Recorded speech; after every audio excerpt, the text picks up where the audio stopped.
When a restaurant chef refuses to cook for Blue Ivy Carter, the situation quickly spirals out of control. The renowned chef, Antonio Rossi, was known for his uncompromising standards in the kitchen, but no one ever expected him to take such a bold stand. Blue Ivy, daughter of the global superstars Beyoncé and Jay-Z, had dined at some of the finest restaurants in the world, with every chef eager to impress. But tonight was different. The buzz in the kitchen was palpable. The kitchen staff, usually engrossed in the meticulous rhythm of food prep, felt a strange shift in the air. It wasn't the usual pre-dinner chaos that filled the space. This was something different. A palpable sense of nervous anticipation had settled over the crew as they busied themselves with their tasks. At Le Ciel Blanc, one of New York City's most prestigious fine dining restaurants, only the best were ever allowed to walk through its doors. The restaurant had a reputation for serving the world's elite, and everyone who dined there expected perfection, from the food to the ambiance to the impeccable service. But today, there was an added level of excitement that made everything feel electric. The news had spread quickly through the staff. Blue Ivy Carter, daughter of the legendary Beyoncé and Jay-Z, had made a reservation. She wasn't just another celebrity child. She was royalty, the next heir to a dynasty that ruled the worlds of music, fashion, and culture. The mere thought of her entering their restaurant was enough to send even the most seasoned chefs into a quiet frenzy. Chef Antonio Rossi, the restaurant's head chef, was the first to receive the news. He stood in his office, staring at the small piece of paper in his hand that confirmed Blue Ivy's reservation. A few words danced in front of his eyes. Reservation for Blue Ivy Carter, 7 p.m. He exhaled sharply, the pressure mounting. Chef Antonio was known not just for his culinary genius, but for his strict standards, his perfectionism, and the discipline he instilled in his team. But this was something different. Antonio didn't take celebrity dining lightly. Over the years, he'd seen the impact fame could have, both the good and the bad. His eyes lingered over the note. He'd been a part of the restaurant world for over 2 decades, and he knew the price of fame. It had a way of changing people, twisting them into something unrecognizable, something less genuine, something that, in his view, wasn't always worth celebrating. As he walked out of his office and into the kitchen, the staff immediately quieted, awaiting his orders. He scanned the room quickly, his sharp gaze landing on his sous chef, Marco, who was deftly chopping vegetables with precision. "Blue Ivy Carter is coming tonight," Antonio said, his voice flat but carrying a weight that seemed to settle over the entire room. Marco glanced up, eyes widening. "The Blue Ivy?" Antonio didn't respond immediately. His mind was already racing. A decision had to be made. A decision that would affect not only the reputation of the restaurant, but the reputation of everyone in the kitchen. The team had been accustomed to serving celebrities. Musicians, actors, politicians, athletes, all of them had walked through the door of Le Ciel Blanc at some point or another, but something about this felt different.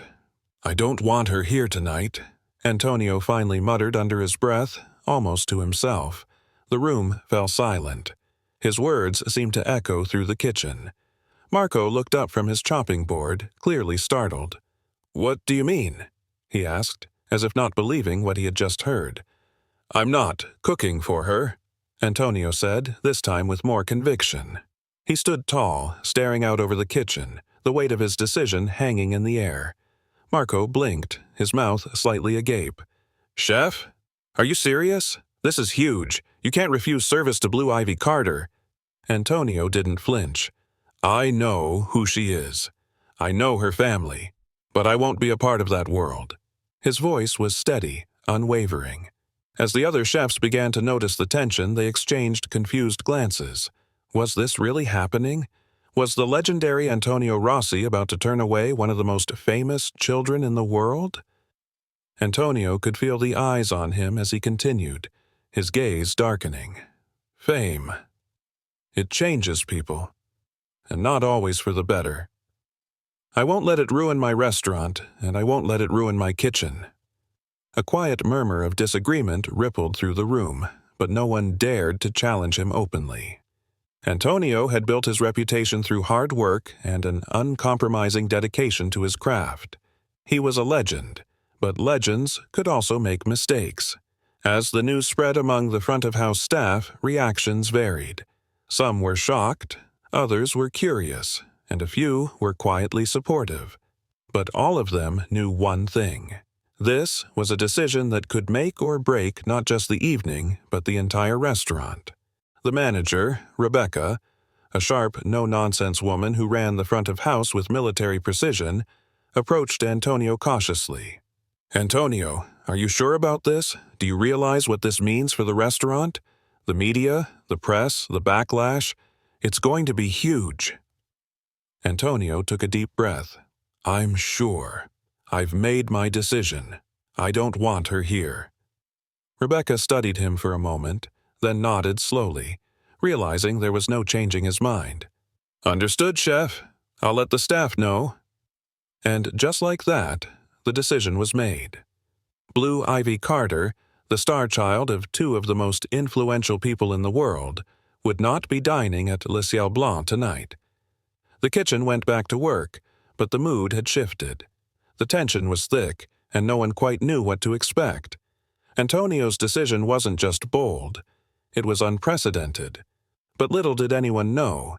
This night would set off a chain of events that no one in the restaurant or the world could have anticipated. The evening had arrived, and the streets of New York were alive with the hum of city life. The lights of Le Ciel Blanc glowed brightly against the darkening skyline, welcoming diners from all walks of life. But within the restaurant, there was an unusual tension that hung in the air like a storm cloud waiting to burst. The kitchen staff was on edge, their hands moving mechanically as they prepared for the night's service. But unlike the usual calm before the dinner rush, tonight was different. The chatter had stopped and a heavy silence settled over the kitchen.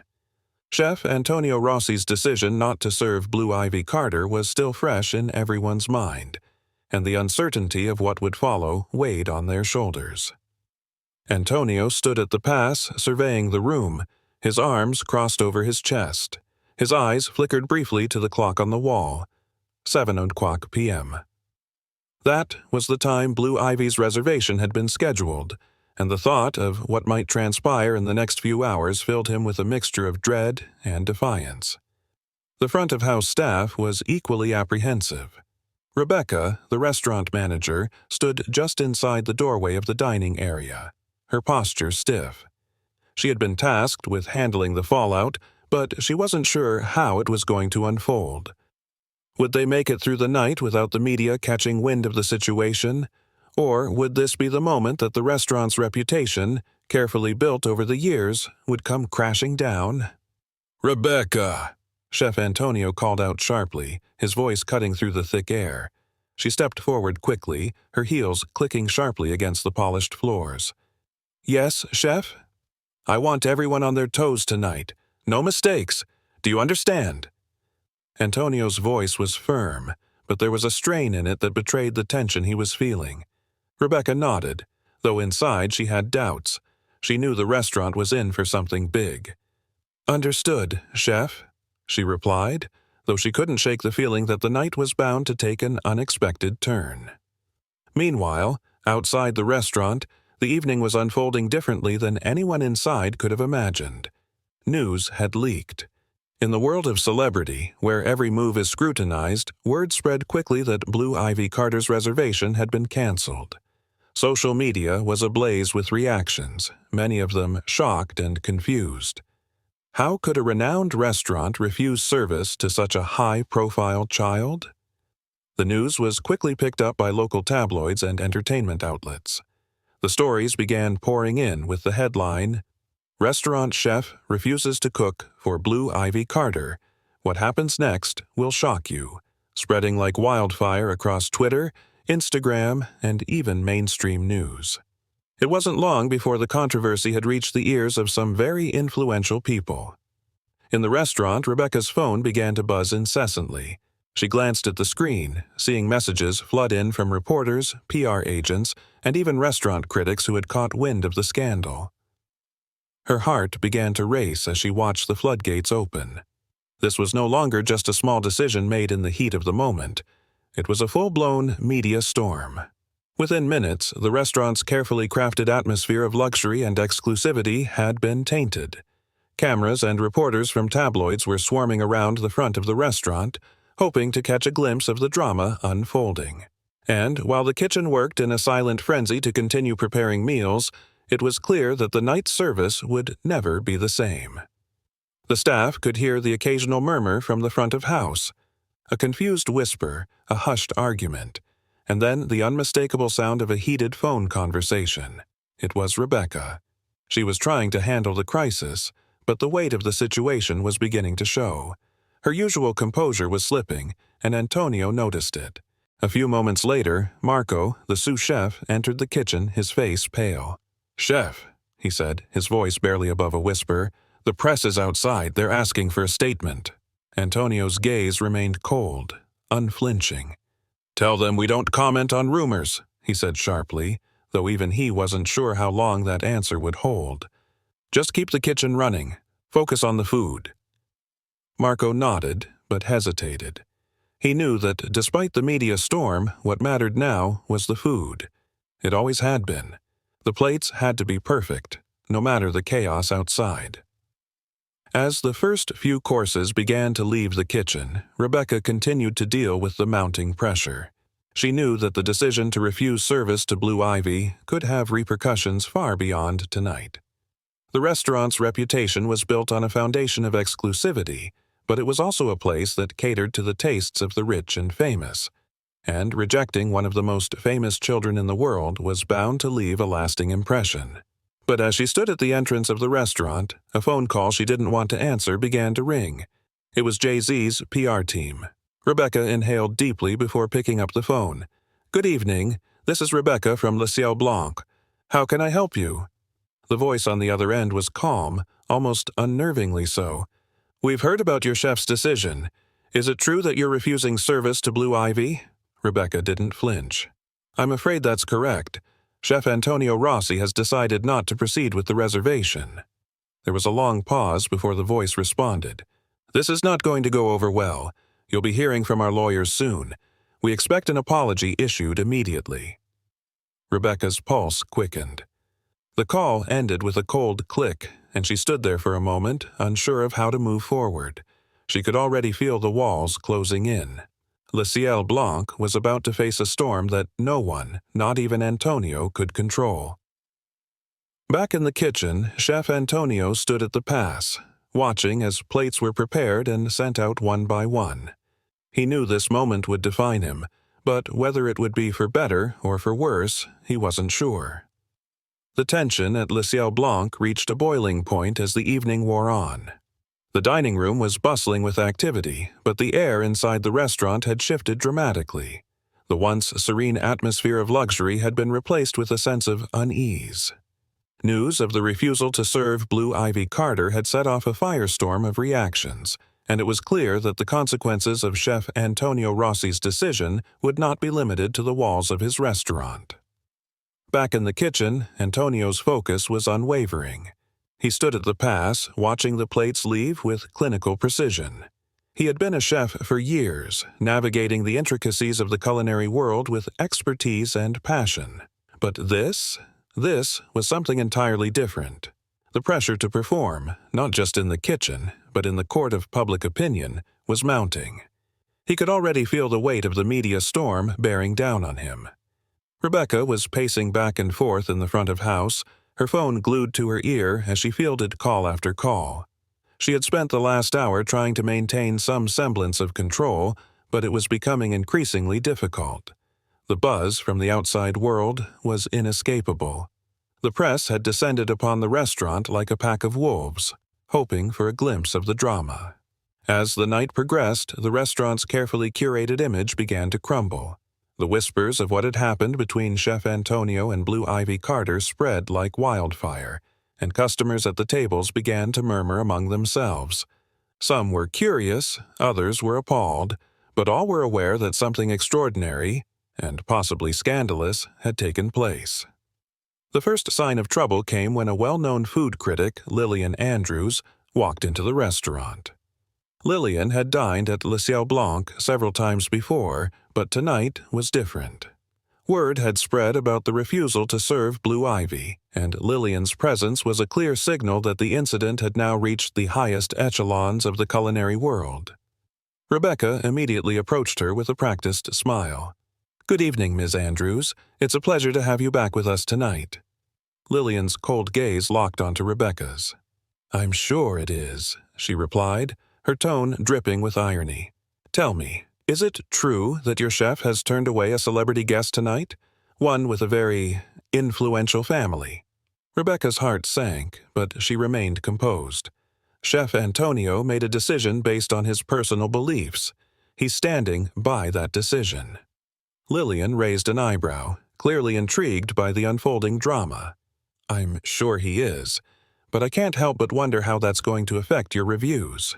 Before Rebecca could respond, Lillian swept past her, making her way to her table. It was clear that the critic would be watching every moment of the evening with heightened scrutiny, and no matter how the service went, the shadow of the incident would loom over the entire evening.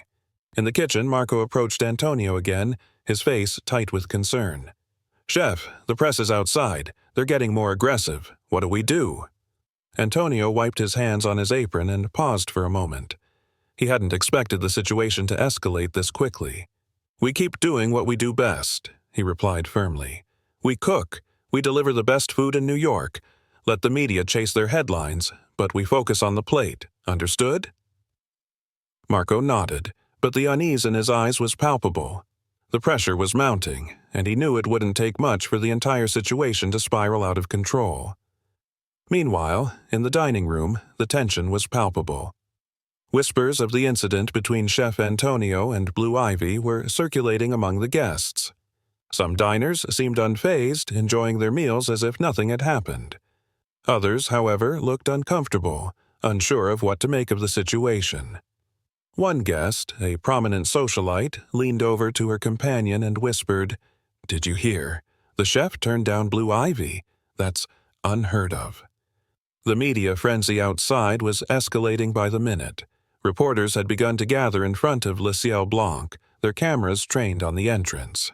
It wasn't long before a few bold photographers began snapping pictures of the diners, hoping for a shot that would somehow connect the controversy with the restaurant's patrons.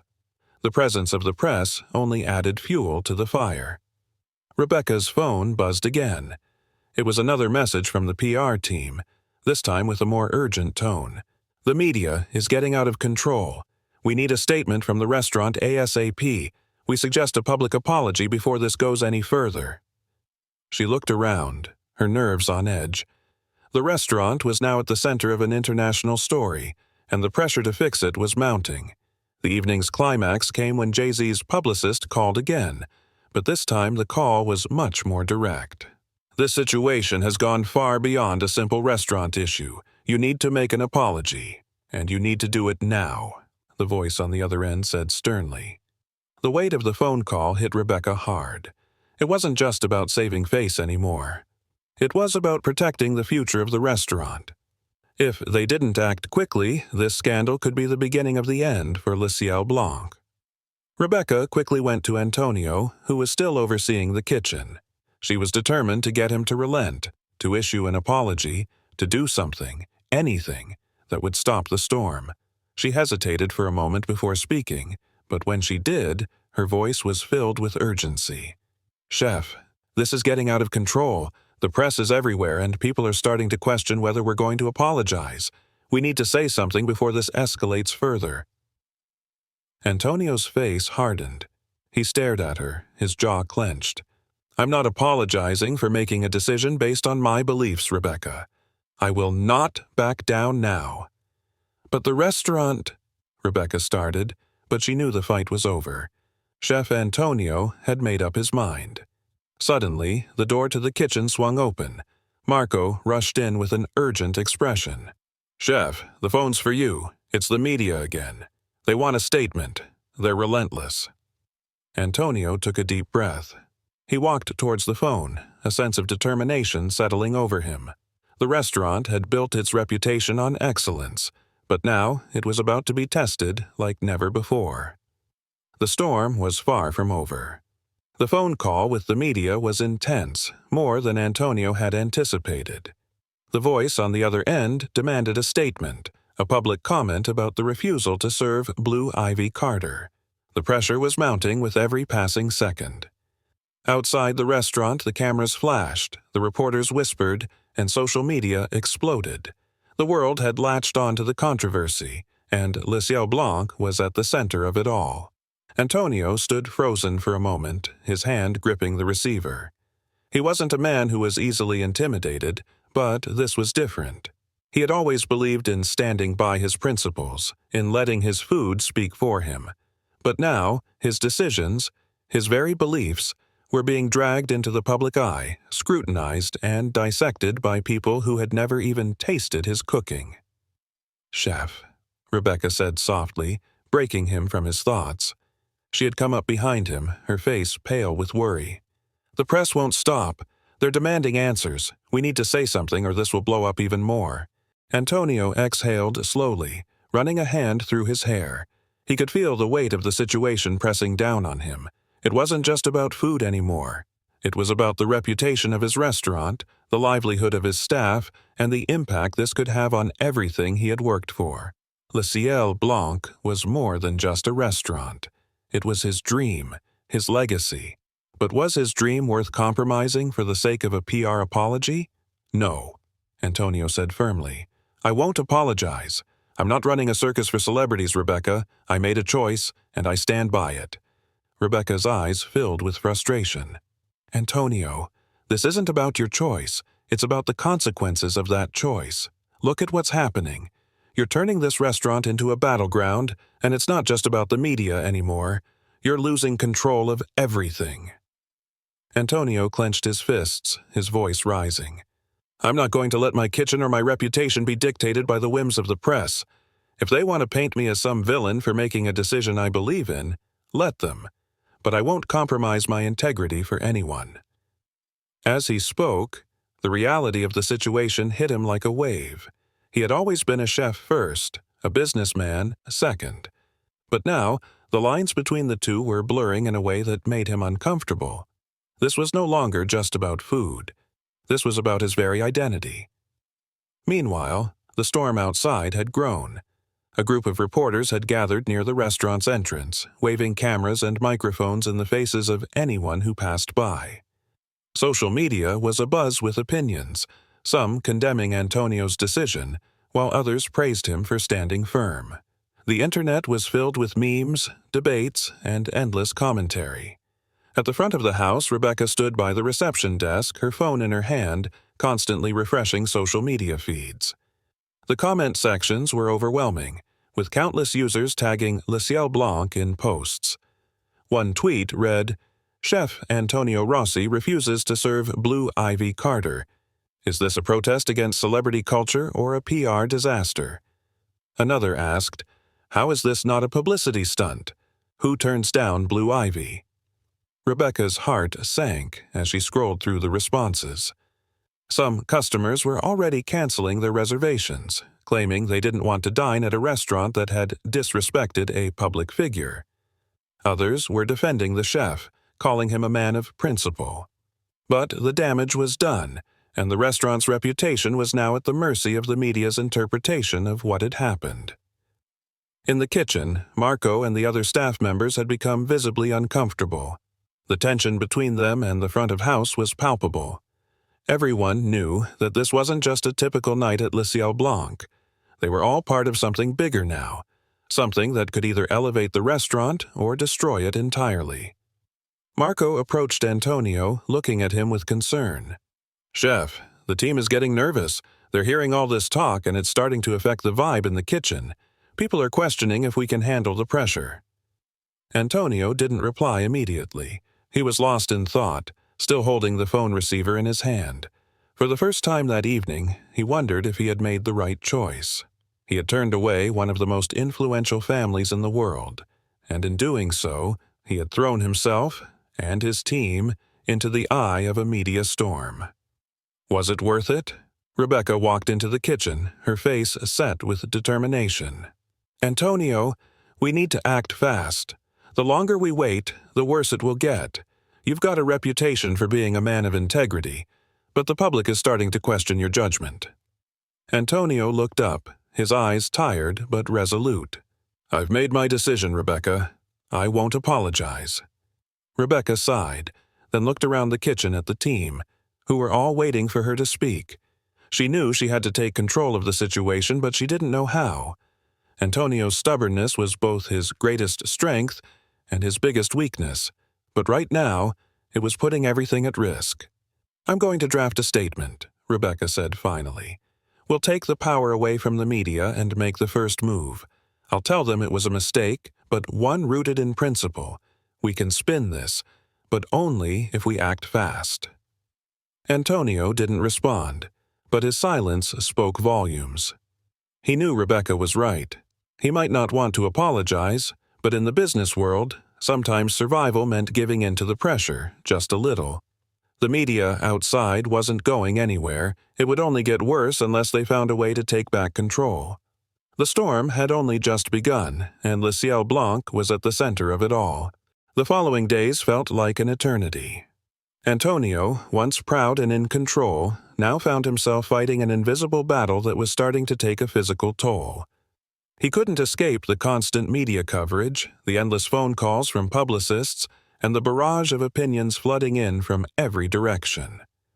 The restaurant that had once been a sanctuary of creativity and excellence was now a battleground, with every decision he made feeling like a test of his integrity and his ability to handle pressure.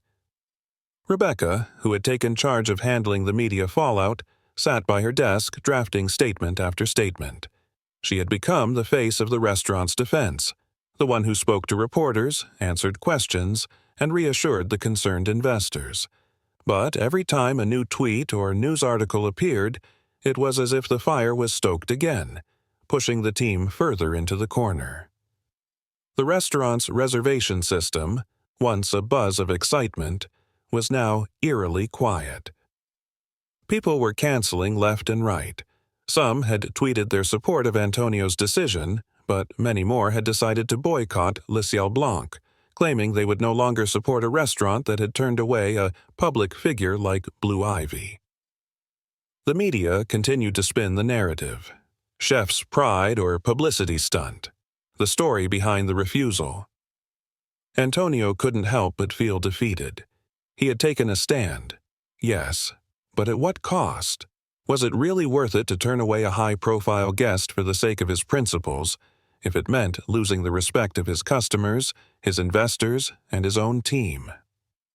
I've made a mistake, Rebecca, Antonio finally admitted one evening, as the two sat in his office after the last guests had left.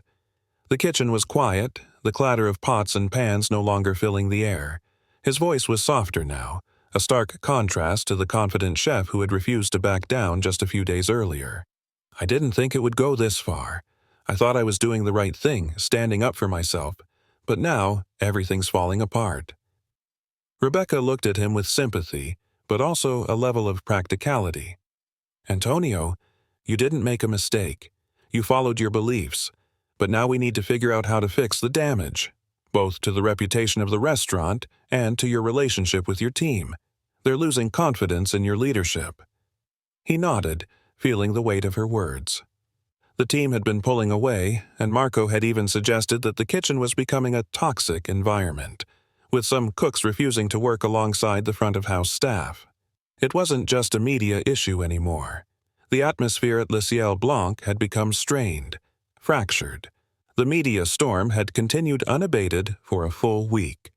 It seemed like every tabloid, every influencer had something to say about Chef Antonio Rossi's decision. Every interview felt like an interrogation. Every camera flash felt like a stab to his pride. Antonio was exhausted, both physically and mentally. He spent hours sitting in front of his computer, reading articles about himself, searching for any hint of positivity, but finding none. The social media backlash had only intensified. Then, just when things seemed like they couldn't get worse, something unexpected happened. It wasn't a big event. It wasn't a scandalous new headline. Instead, it was a simple email from someone Antonio hadn't heard from in years, Fiona Morgan, the renowned food critic who had reviewed Le Ciel Blanc when it had first opened its doors. Her words were simple, but they hit him like a wave of clarity. "I've been following the press, Antonio, and I have to say, I admire your conviction. But I also know you. I know the chef who poured heart and soul into every dish. Don't let this world make you forget why you started cooking in the first place. Come see me. I think it's time to talk." Antonio sat back in his chair, staring at the screen. Fiona Morgan had been the critic who had helped launch Le Ciel Blanc into the culinary spotlight years ago. She was a fierce critic, respected by chefs and diners alike. Her words had the weight to change the course of this storm. But could he trust her to help him? He dialed her number the next morning, his hands still shaky as he heard her voice on the other end. "Antonio, it's good to hear from you," Fiona said with a calm, knowing tone. "I know what you're going through, and I think you need to stop fighting this alone. Come to my office. Let's talk." Fiona's office was located in an unassuming part of town, a little shop in the arts district tucked away from the bustling city center. Inside, the space was filled with bookshelves, handwritten menus, and stacks of culinary magazines. There was a sense of quiet authority about the place, a feeling that here, the world of food could be examined without the chaos of social media and headlines. As soon as Antonio walked in, Fiona greeted him with a warm smile, guiding him to a leather chair by her desk. She didn't waste time with pleasantries. "I've been following everything, Antonio," she said, her voice firm. "The decision you made was bold, but it was also impulsive. You didn't give yourself a chance to think through the consequences, but I can understand why you did it. Your restaurant, your name, they mean everything to you, but you let your pride get in the way." Antonio exhaled slowly, absorbing her words. She wasn't being cruel, she was being honest, in a way that only someone with her level of experience could. "You have to remember," Fiona continued, "that you're not just a chef. You're a businessman, and sometimes that means making tough decisions that don't align with your personal feelings. But the truth is, the world doesn't always reward your idealism. It rewards the ones who know how to adapt without losing sight of what matters." Antonio sat in silence, digesting her words. He knew she was right. He had acted out of instinct, out of a desire to hold on to something that felt sacred. But that instinct had blindsided him. In his attempts to protect his integrity, he had alienated the very people who supported him, his customers, his investors, and his own team. Fiona smiled at him knowingly. "It's not too late to fix this. You can't change the past, but you can steer the ship in the right direction. Start small, rebuild the trust, and remember why you started this restaurant in the first place. It wasn't about the fame or the high-profile clients, it was about the food, the experience. Don't lose sight of that." Antonio sat in Fiona's office for what felt like hours, listening, reflecting, and absorbing everything she had said. Her words resonated deep within him. In the chaos of trying to be the perfect chef, the kind of chef who could stand firm in his beliefs and push back against the pressure, he had lost sight of what really mattered. The heart of the restaurant wasn't just about public figures or media attention. It was about passion, commitment to the craft, and an undying respect for the customers who came through the doors. After leaving Fiona's office, Antonio spent the next few days in a fog of introspection. The media was still swirling around him, but for the first time it didn't feel like it was the most important thing. His team, his customers, and the spirit of Le Ciel Blanc were what needed his focus now. One by one, Antonio began reaching out to his staff, starting with Marco, the sous chef who had expressed his concerns about the tension in the kitchen. Marco had been one of the most loyal team members, and Antonio knew that repairing their relationship was the first step to mending the fractured environment at the restaurant. "I'm sorry, Marco," Antonio said when they spoke. "I was too focused on being right. I wasn't thinking about the impact it would have on all of us. I need your support if we're going to get through this." Marco was quiet for a moment, and Antonio braced himself for the worst. But then Marco replied, his voice softer than usual. "I understand, Chef. It's just, things got heated. We're all just trying to get through this too. Let's move forward." It was a small step, but it was a step in the right direction.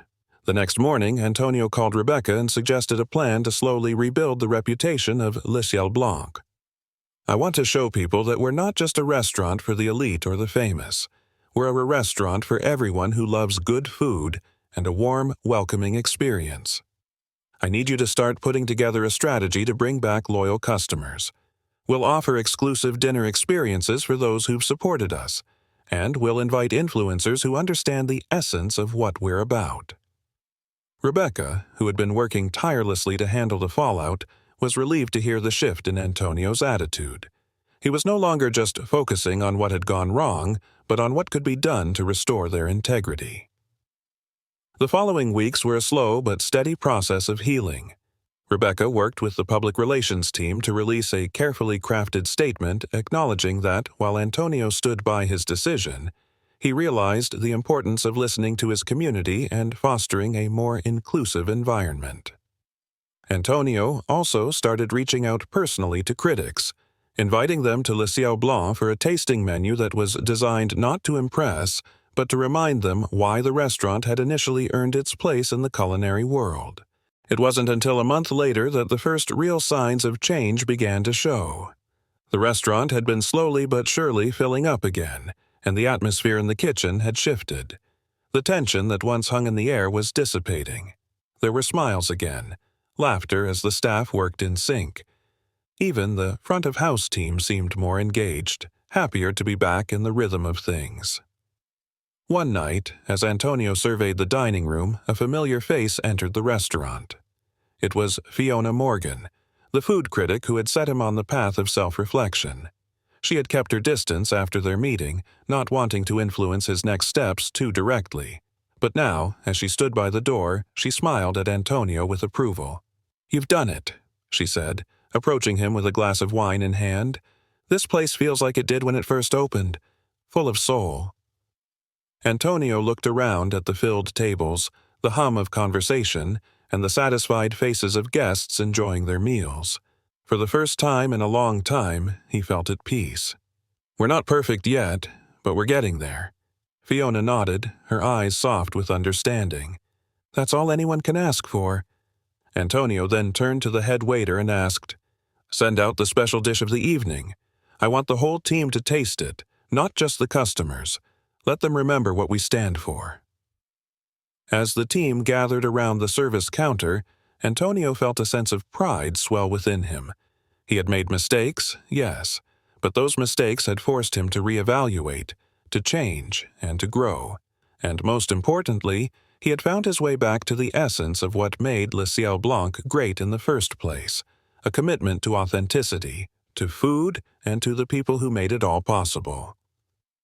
The story of Chef Antonio Rossi was no longer just about a famous refusal or a media frenzy. It had become a tale of resilience, redemption, and the importance of self-awareness. Through the challenges, the pressure, and the mistakes, Antonio had learned one of the most valuable lessons in his career. Staying true to one's values is important, but never at the cost of losing sight of the bigger picture. The people who support you, the team that helps you, and the customers who trust you. Today, Le Ciel Blanc was back on the map, not just because of its celebrity clientele, but because it had rediscovered its heart. And Antonio, standing at the helm of it all, knew that the next chapter of his culinary journey would be written with humility, courage, and a renewed sense of purpose. If you've enjoyed Chef Antonio's journey of redemption and the powerful lesson of listening to your heart and those around you, then share this story.